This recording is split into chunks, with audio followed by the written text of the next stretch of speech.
There we go.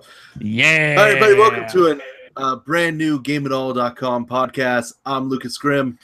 Hey, I'm Pino25. Why am I coming through the speakers?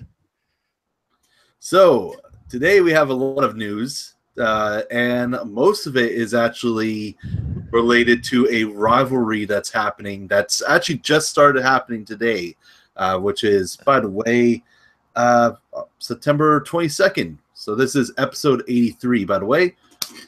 Yep. So interesting shit happened this week. So there's a couple of things. There was a big event that happened this week, and we got shown a lot of new awesome games, which we're all really excited about.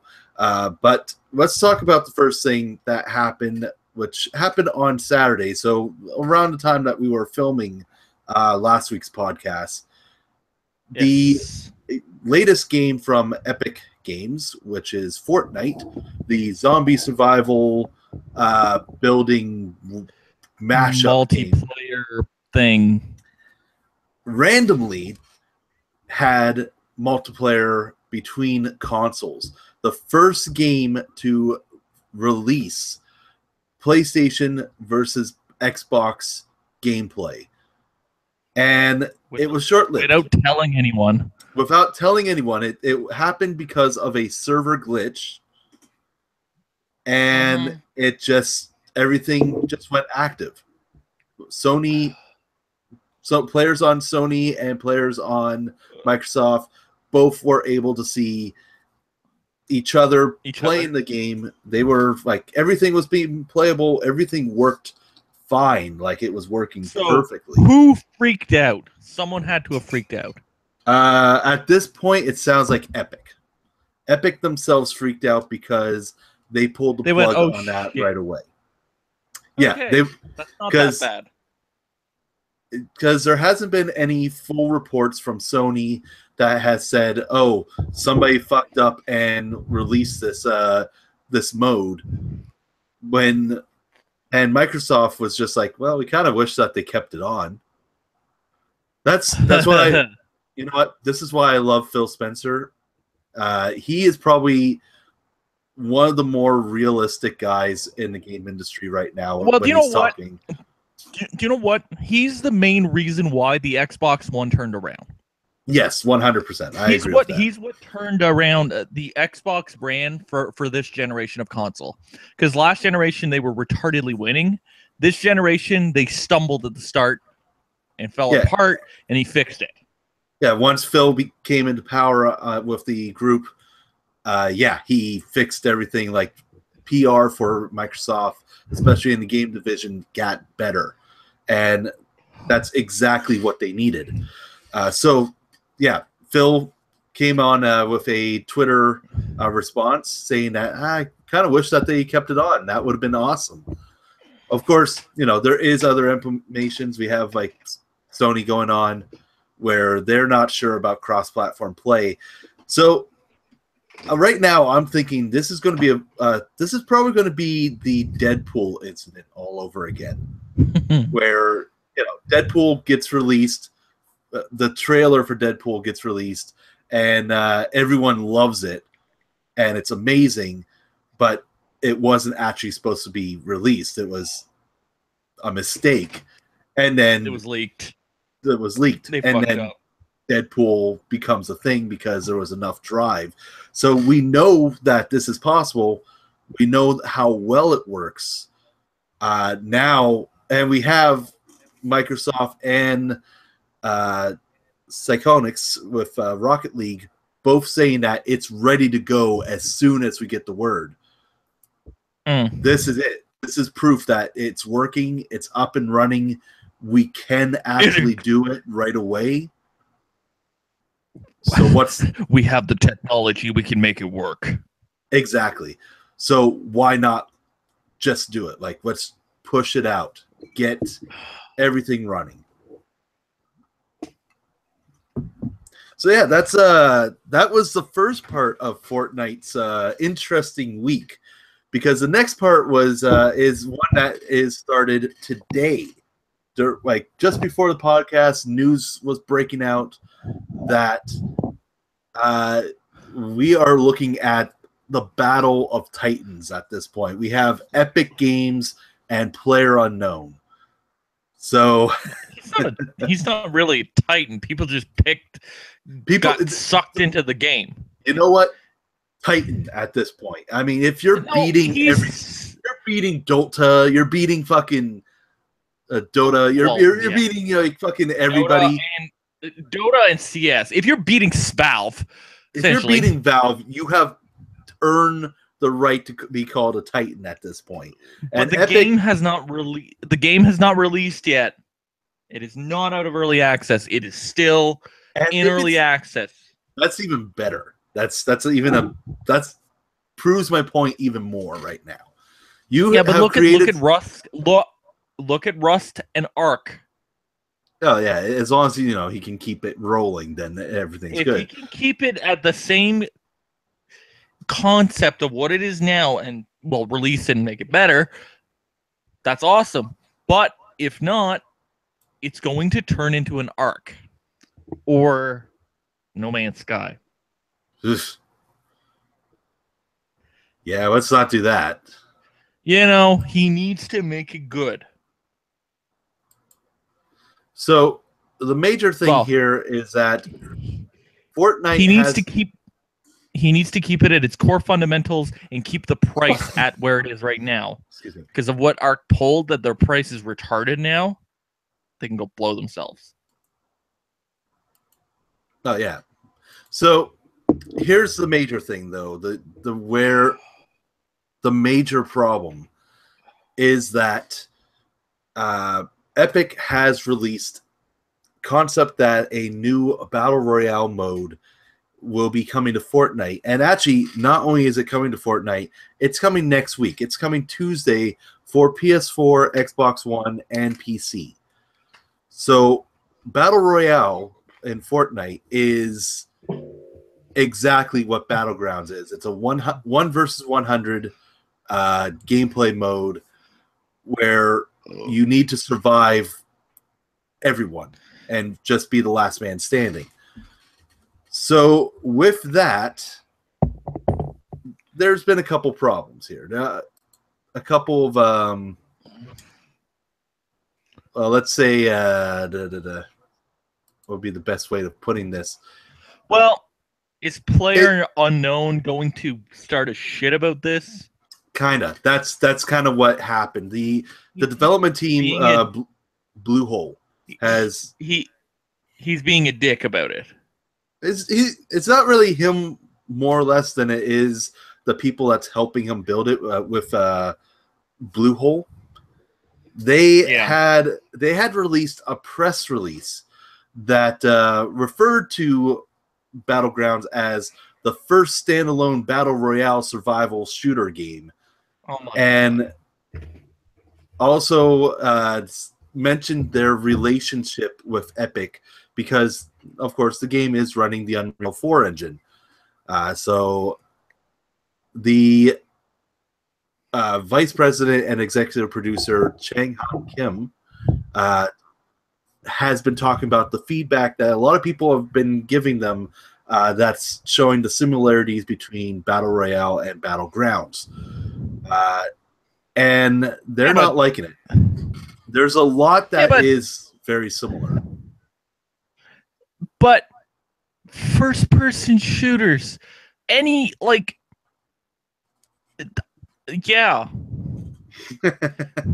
have our core fundamentals of games, and people copy it. It's called making shit better. It's called look at the evolution of the first-person shooter or esports titles. See, this comes to the discussion: can you own a genre? No, you can't. No, generally you shouldn't be able to. That's exactly like Well, the problem. It'd be like id or Activision. Blizzard going. It would go. We own the first-person shooter genre because we did it first. Or Blizzard going. We own the MMO genre because we got WoW. What do you got? Yeah, that's pretty much exactly it. And with this, Like it seems like this is more of them going, you're doing too much like us, stop it or something will happen. It seems like they're like everything that we're reading on this, there seems to be some threat. There has been even suggestion of some action against Epic. And that's where we're unsure of right now. As I said, this is a developing story at this time. Oh yeah, for sure. But we see this. If something is hot, if something is literally hot, that people are jumping on it, they've sold how many copies? 10 million? I think they've sold 10 million Steam copies since launch in March. So they've sold 10 million copies. It's fucking hot. Look at a couple years ago when like Dota 2 and like League were starting out. They were really hot. And look at how many imitators came out. There was the one that was based on Lord of the Rings. There was a few other ones that just never really made it. But hey, it was a genre that came out, and then people were like, "Oh, this is awesome. Let's try to do something similar." And bam. So this is going to be very interesting here to see how this actually progresses. Battle Royale, of course, comes out on Tuesday, which would be the 26th, I believe. Yes. Yeah, something like that. Yeah, because Friday's the 29th. Yeah, so the 26th, Fortnite Battle Royale comes out, and it's going to be free to play.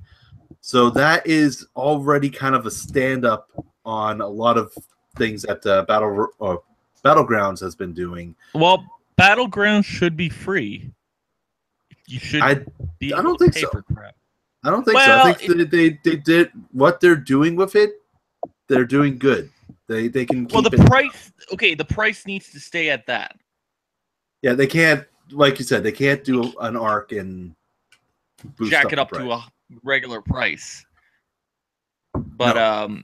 And I don't think they will for that. It doesn't seem like that would be the thing. What they need to do is just essentially just shut it, and just keep improving the game and get ready for release at some point. See, the major problem here that I'm going to see is, or that I'm thinking, is we're going to probably get another set of review bombs, which has been another thing in the news recently with the PewDiePie screw up and Firewatch with their DMCA, which I don't want to get into that whole conversation anyways, but that in general. Okay. PewDiePie is an idiot. Yes. Hands down, he's a fucking idiot for what he said. You shouldn't be saying shit like that, and he's a fucking idiot. And he deserved what he got. So, but also with how the team that made Firewatch actually did everything, that was still a shady move anyways. Well, yeah, but that's them.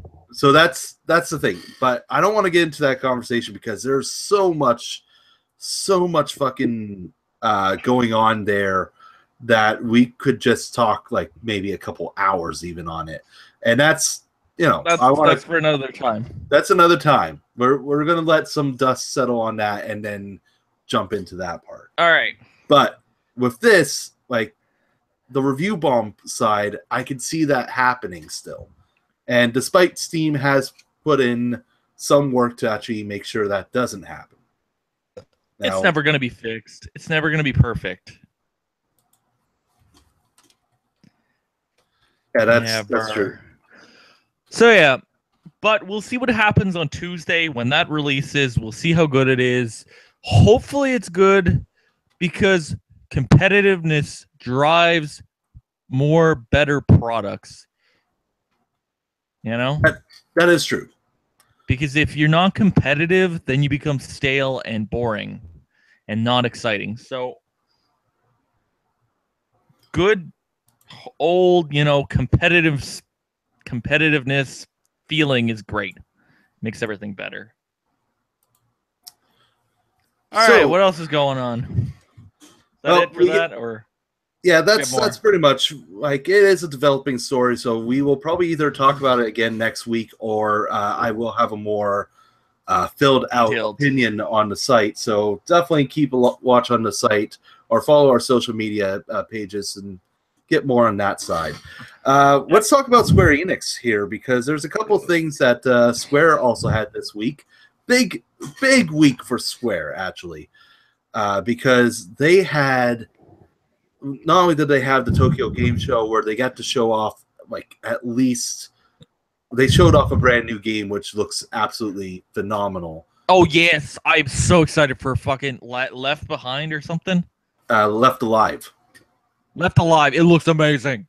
Yeah, so let me actually pull up a little more news on Left Alive here, because I need the names of the people that are involved on this, because this is actually phenomenal.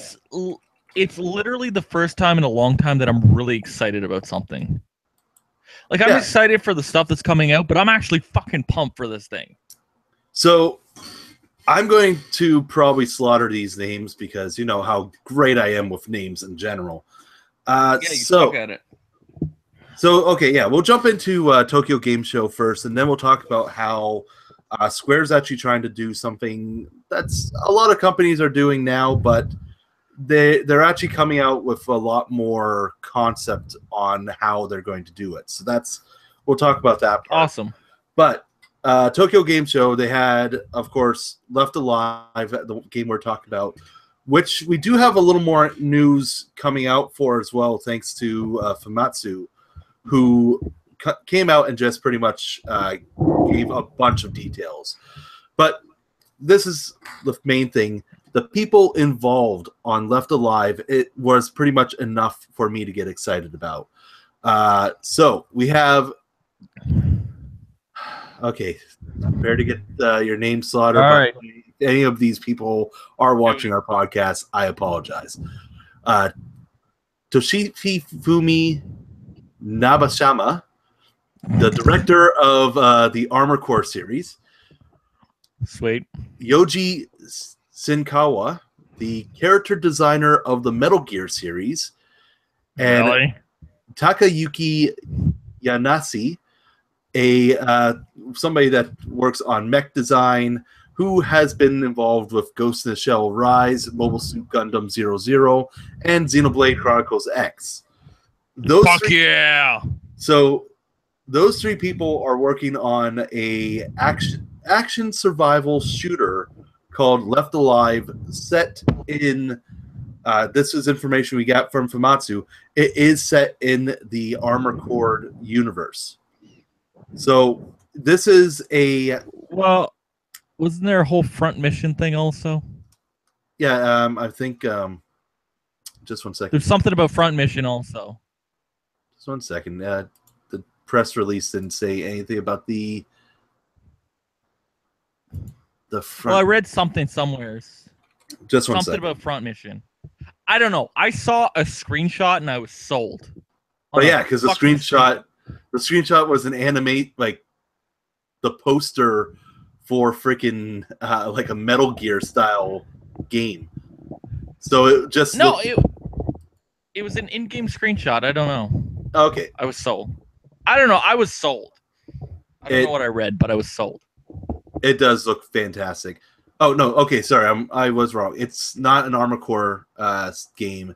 It is a front mission sequel. Yes. So that's what I read. I was like, it's front mission.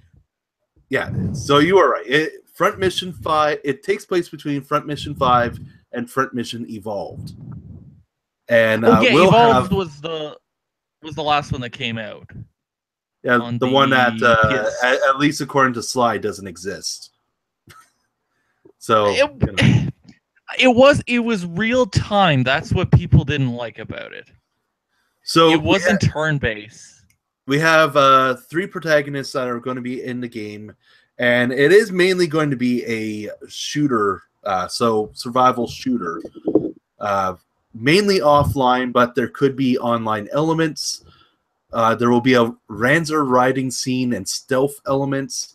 Takes place in Russia in 2127, and development is 50% over. So that's we awesome. should be seeing the game actually fairly soon. Yeah, So hopefully E3 we see something. Yeah, we should be seeing something about it anyways. There was Soon. no major release date or any information like that. So Probably next year. Yeah, just coming 2018 is what we got. No word. Did we get any word on which platform or anything? PS4 and PC. Okay. It's So, Square. Yeah. That's not really surprising.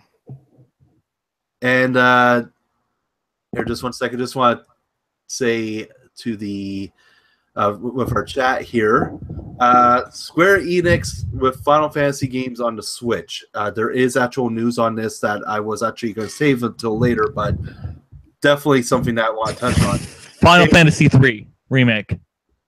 15 is in talks for the Switch. They are talking with Epic Games.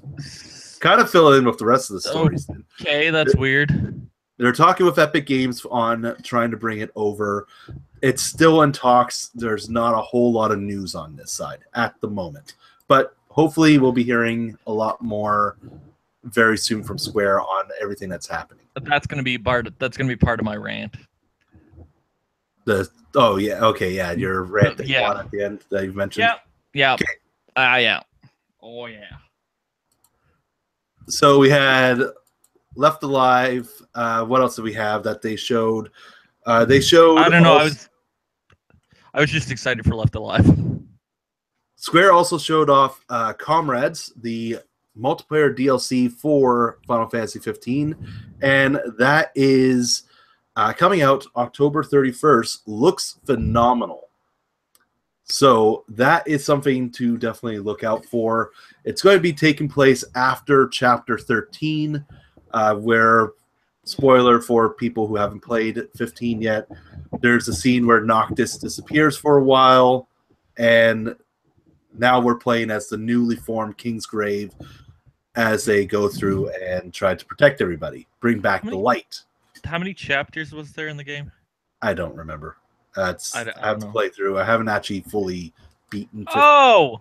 Yeah, that's my problem. It's on my shelf. I haven't gotten to it yet because I had other shit to play. So yeah, we have that. Or wait a minute, wait. The wife was playing it. I'll blame the wife. The wife was playing it. The wife was playing it. Yeah. And I was like, fuck that pussy ass Final Fantasy. I'll play Persona. Much better RPG. Much better RPG. No. You have to play Final Fantasy 15. It's amazing. No. Absolutely 13. Persona 5 is much better. I mean, that's just like your opinion, man. 15 is awesome. You would rather play Final Fantasy than Persona?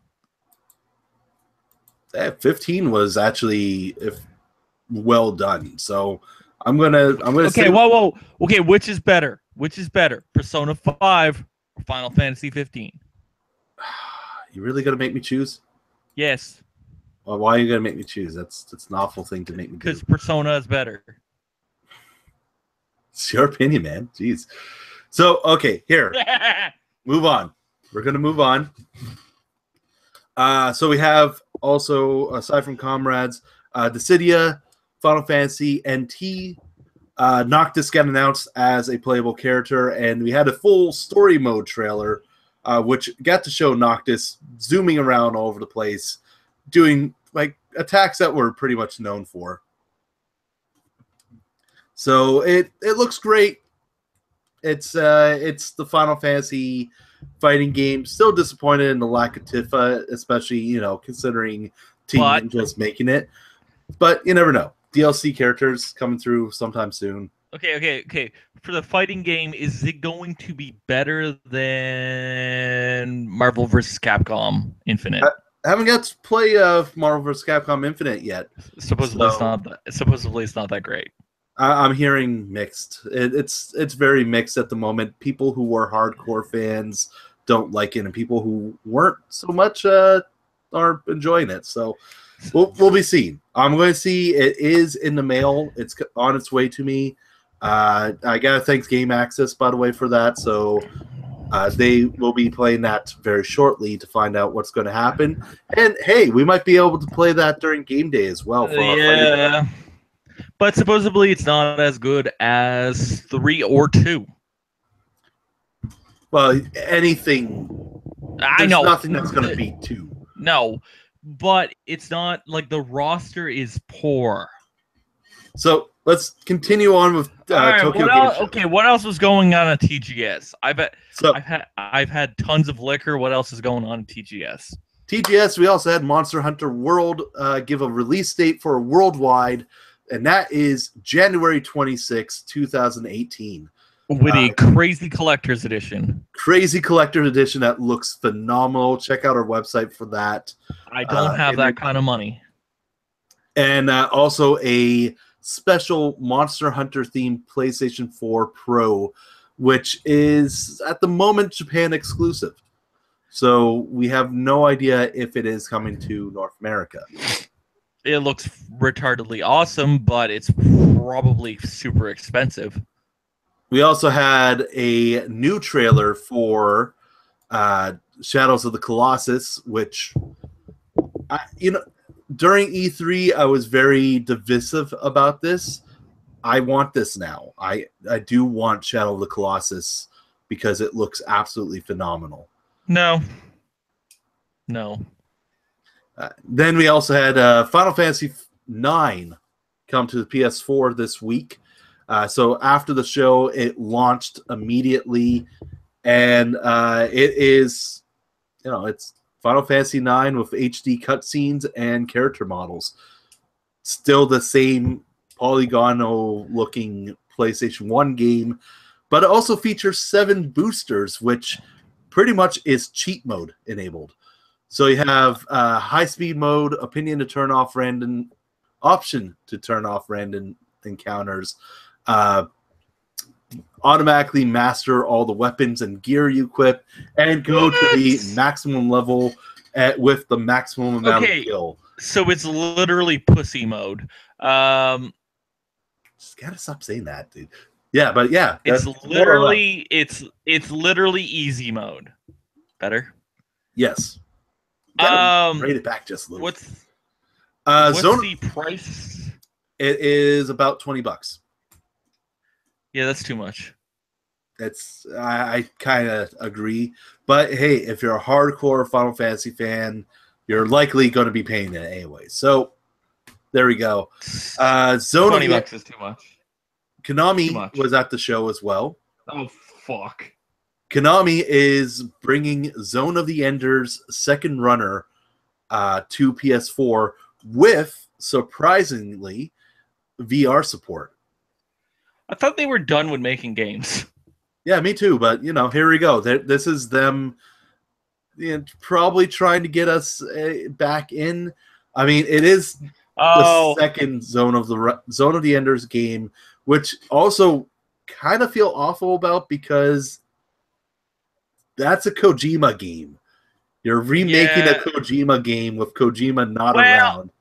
They're making Metal Gear Survive. Yeah, we don't talk about that. Which looks horrible.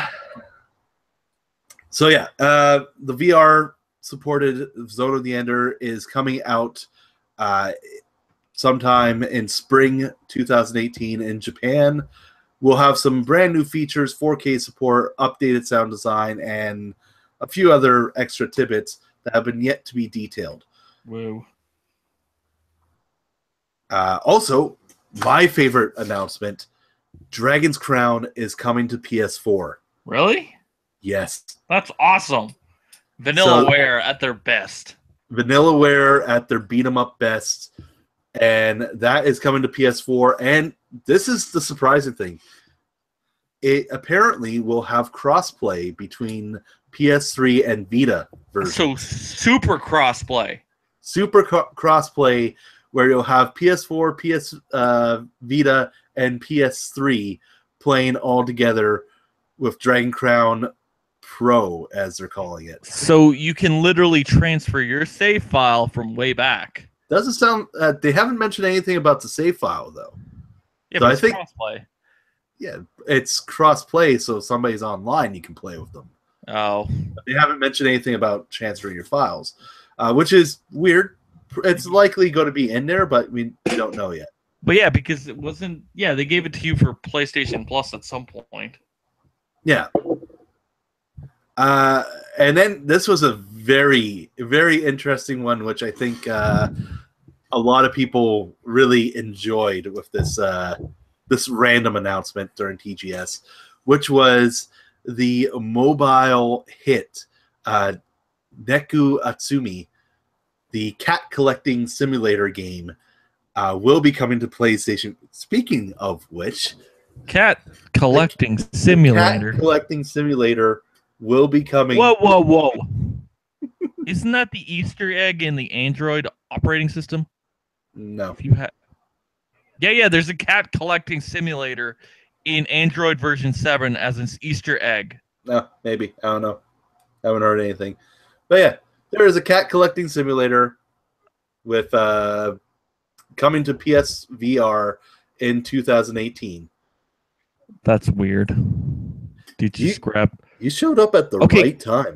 Can I say it? No, you can't. That guy's wait. Oh, but I want to say it. You can't say it. You can't say it. You said it too many times. We're gonna get flagged for inappropriate content. Luke, you got way too much. Okay. Pee. Yeah, way too much kitten. Kitty. Man, look at that! Look at that kitty. Shit all over me too. So is that all you got for TGS? That was everything that we have today for TGS. The actual show is going to be happening next week, so we'll be definitely covering a lot more. Whoa! What? How long does it go for? Oh, this is a pre-show. This is Sony's pre-show. Holy fuck! That's a long ass show. So the actual time for the show. Just one moment. Oh, I think I was wrong. Was I wrong?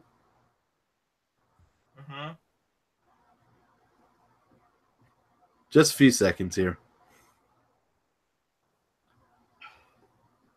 Well, actually, the show is going on right now. So we'll be talking about more of it next week because it started from September 21st to the 24th. Okay. So yeah, this is we're probably going to hear a lot more, especially for most of the games that were announced here. Maybe we'll be hearing more from Konami and Capcom as well. Cool. Not Capcom. No, not Konami. Yeah. All right. So what else is going on? Continuing with our Tokyo Game Show segment, though. Oh, there's more? What? Well, we're going to go back to Square Enix. Ooh, Square. So there's games are fucking expensive, right? Yeah. Pretty fucking expensive. Here, take my money. When you get a game, you want to have a game that lasts you a long time. You want it. Yeah, I want it at least 20 hours. Yeah, you want at least 20 hours. The more, the better. So, and what's one way of definitely increasing your play time with games? New Game Plus. Multiplayer. I guess. Well, if you have a good multiplayer, you're going to sink hours into it. Which, I mean, that's how Call of Duty, Battlefield, even Fortnite and Battlegrounds even does it. And they do such a good job at extending their game further with their multiplayer that it becomes more of a service. And that's actually exactly what Square Enix is now looking towards. Because they're trying to put the mind of a games as a service into a model that they'll be moving forward. Now, this is a good and bad things because Square Enix, of course, we see them whenever they do stuff. It's usually, single player. It's a big ass game. Final Fantasy is a good example of this, where it was, a good 60-hour, like 30 to 60-hour game, and now we're getting a multiplayer expansion on top of that. Plus, we had already season pass thrown in with DLC missions, and we even have events that get thrown in every so often, so that we keep playing it. So that is an idea of it being a good thing. An idea of it being a bad thing is that it's trying to push that will be continuing to the game tries to be a continuing revenue stream for games that pretty much wouldn't have need of that. So usually a one and done type game, like a high profile single player game, should be like a one and done. It's released, we're good, everything's awesome, maybe some DLC here and there, but then from that point it's like, okay, let's move on to something else. So this is where Square is actually looking at it, because they're thinking that they need to move away from single player and focus on multiplayer games as a primary. So yeah, this is going to be very, very interesting to see moving forward. Yeah. And this is also another thing that they're trying to focus on with the multiplayer aspect, is the fact that people are streaming games a lot more as well. I mean, look at the ease of streaming now with Twitch, Mixer, YouTube.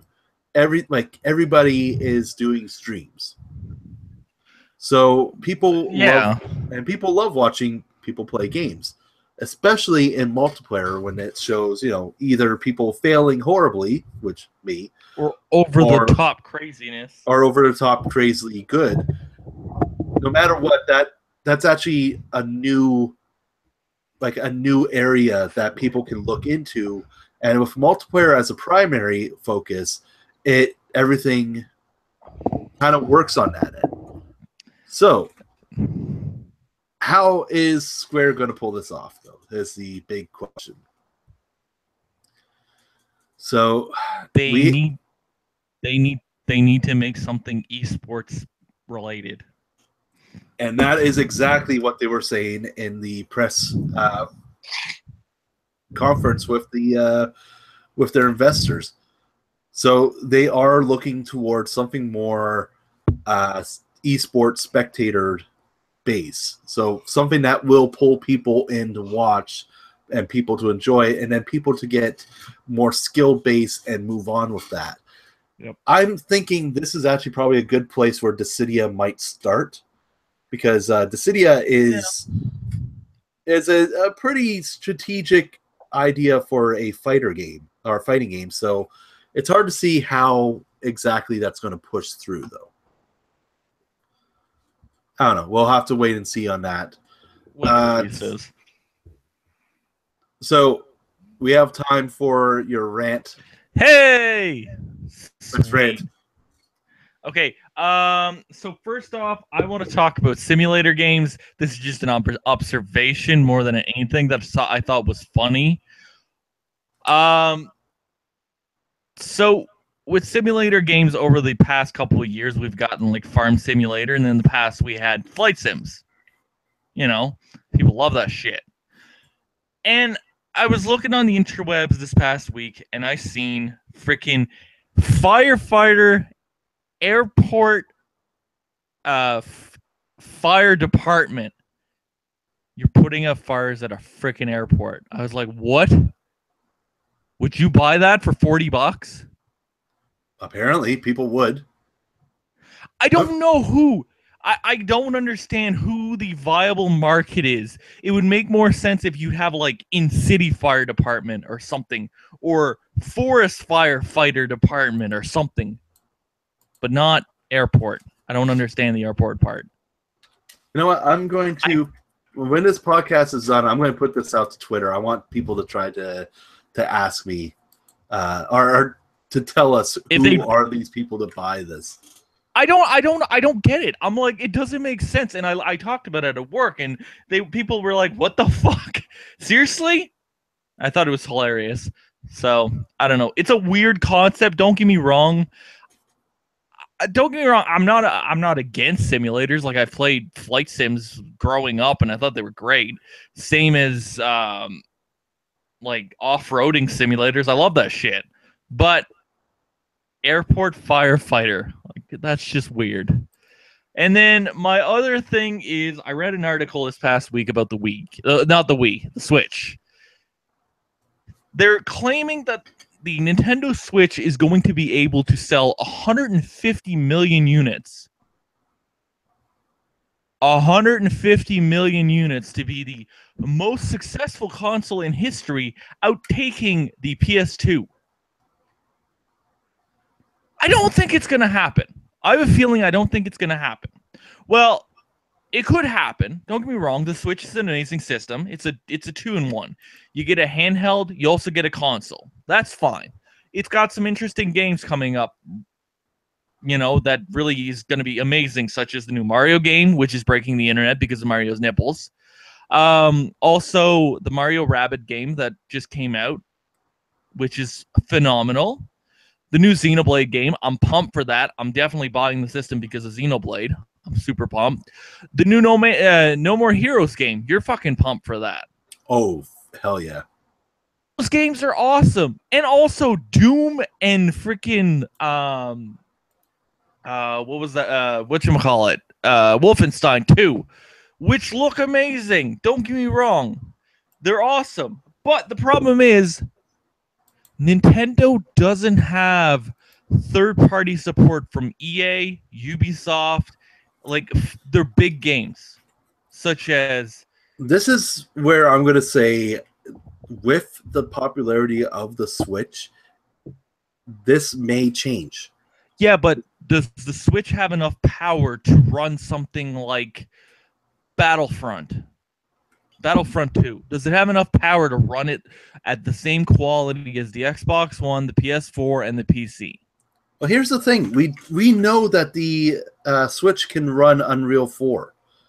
So it has to have like some sort of power that can actually run it. 4 runs on a lot pretty weak hardware. Okay. Can it run Frostbite? That was the problem with the Wii U. It had a hard time running Frostbite. But then again, Frostbite is, I don't know, dude. It's just one of those things that's I'm not sure on. Frostbite is pretty powerful anyways. Yeah, but that's just it. I want to, like, if these companies don't come up to the plate, such as like Activision with COD and Destiny, how are they gonna, like, don't get me wrong, I would love to see Nintendo have 150 million units sold. That would be amazing. It's just, I don't know how they're gonna pull it off. Like, I'm super pumped for Xenoblade. I'm super pumped for No More Heroes, and I'm super pumped for Mario's nipples. I'm super pumped for that. You're super pumped for Mario's nipples. Okay, sure. Yeah, like, Odyssey looks amazing. It looks great. It's phenomenal. I'm really excited for these games. It's just, like, I would love to see Ubisoft throw South Park on the system. That would be amazing. Mobile South Park? It happened. That's what I'm waiting for. That's I don't know. I don't think it's gonna happen. No, you never know at this moment. So hopefully it does. Like, yeah, hopefully we get. I'm hoping they prove me wrong and they can actually pull it off, and make it happen. I have a feeling that the system just doesn't have enough power. It's gonna have a lack of power because it's they tried way too hard to fit this much stuff into this little console, and it's just gonna fail. But I'm excited for Pokemon on the fucking system. I am pumped for that. Because essentially, the 3DS is dead, and Nintendo has one system now. Okay, well, let's That's my statement. That's my statement. That's what's going to happen. All right, then. Well, let's finish off this podcast with the releases. All right. What's coming out? A lot of stuff. Okay, I'm excited for Friday. I'm pumped for Friday. So let's start Tuesday, though, which we have Danganronpa V3 Killing Harmony for PS4, PS Vita, and Windows. I'm super excited for that. I know. I was going to say, you're fucking pumped for that. Yes. Fallout 4 Game of the Year Edition for Windows, PS4, and Xbox One. We have Hub. You can get the Pip-Boy for that. Yeah, you can get the Pip-Boy for that as well. So that's a thing happening. We also have Hub. Pre-orders available. Oh, nice. Hub for Windows and PS4. Lightfield for PS4, Xbox One. Light Tracer for PS4, PSVR. Or no, sorry. That's a lot of light. Megaton Rainfall for PS4, PSVR. Pinball FX3 for Windows, PS4, Xbox One. Fuck yeah, pinball. Raid World War II, which to me looks like World War II Payday, which looks phenomenal. It looks pretty interesting. I'm surprised. And you also have John Cleese in it, so I mean, that's fucking awesome. Yeah, that's going to be damn good. Yeah. So that's Windows. Ruiner, the latest top-down shooter from Devolver Digital. Yeah. Windows, PS4, Xbox One. Senran Kagura Peach Beach Splash for PS4. Let me guess. Is Sly picking that up? Yes, he is. He has to pick that up. There will likely be a review coming for this. Because there's a collector's edition, and they're using water guns, and it looks super sexual. And yes, he does have the collector's edition. So. I think you can't buy the game without buying the collector's edition. No, you can buy the game without the edition. I only saw the collector's edition for pre-order. The other game that we have is Sign Mora EX for Nintendo Switch, which is the time-traveling side-scrolling shooter from it's fucking crazy. That company. Steam World Dig 2 for PS4 and Vita. And then on Thursday, we have Outcast Second Contact, Legend of Heroes, Trials of Cold Steel 3 for PS4, and Total War Warhammer 2 for Windows. On Friday... I'm excited for Friday! We have the Super Nintendo Mini, Cuphead for Windows, Xbox, FIFA 18 for Windows, Nintendo Switch, PS3, PS4, Xbox 360, Xbox One, Gundam Versus, and Gundam Versus for PS4. Whoa. And that is our week for games, which is crazy. That is a crazy amount. Yeah. Friday's going to be horrendous. Yes. So we get to play SNES and Cuphead. It's going to be crazy. All right. And that is everything for our podcast today. Remember, if you like this podcast, be sure to like, subscribe, and share this along with all your friends. And don't forget, November 4th, we will be doing our Extra Life game day where a bunch of crazy challenges are going to be happening. We're going to be playing a bunch of fighting games, including one of the worst fighting games ever made, Shaq Fu, and various other games as well. So give us your money. The money will be going to the Children's Hospital, and specifically the IWK Children's Hospital in Halifax, Nova Scotia. Yeah, we're not getting your money. The hospital's getting your money. Yeah, the hospital's getting your money. Yeah, not us. We're just going to act like idiots for your money. So yeah, we're cheap idiots. I don't know if that's a good thing or bad thing. Yeah, whatever. We'll see on the 4th. All right. Well, thank you all for watching. You guys have a great night. Yeah. Yeah.